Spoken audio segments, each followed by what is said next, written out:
two things. One is it sounds like you ask a lot of open-ended questions. And I always tell people, don't ask the yes and no's because you want them to talk. So I love when you say like, why, question mark. That's an open-ended question. When you can, what's your favorite color is not a good question. Is it raining? Yes or no is not a good question. It's, to ask the word why, that forces an open-ended question. I think that's just a brilliant thing to do. Yeah.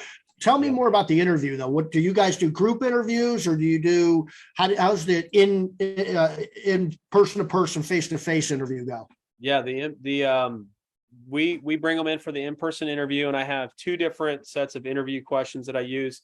One of those is the Brian Haggerty employee rockstar recruiting questions. And then the other one is from Conquer through Basecamp, and we have those, and we ask a bunch of additional questions about, like, did they play sports? We love people who played sports, and we're very competitive, because if you feel good about playing on a competitive team, you're going to feel good about playing in a competitive business.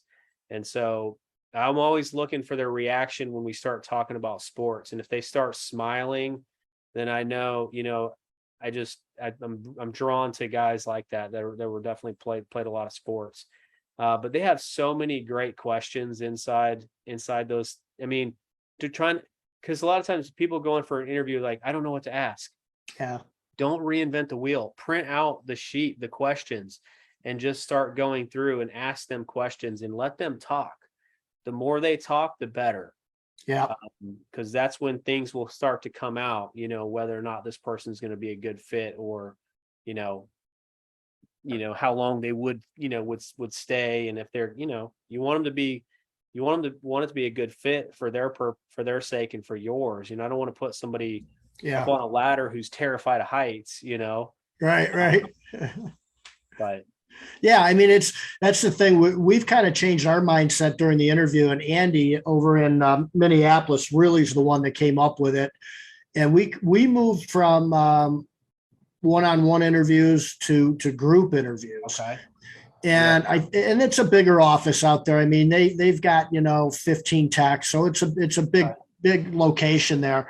And so they're always hiring. And so Andy, the way that he sets it up and the way that we've presented it to some clients. And again, everybody does their own thing. Don't reinvent the wheel if it's working for you. But if you're out there and you're wondering how to interview or how to interview better, or you're getting your first couple employees or something like that, one of the things that we do is we try to make it as comfortable as possible when somebody comes into our house.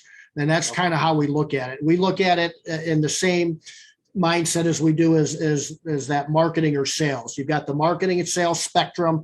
You do certain things on that spectrum. At the end of the spectrum, there's a human being you call a client, a customer, right? Same thing with recruiting. We have that spectrum. There's some things that we do. Dean mentioned most of them, going through the questions on Career Plug and the screening and all that and the vetting. And then at the end of that spectrum is an employee.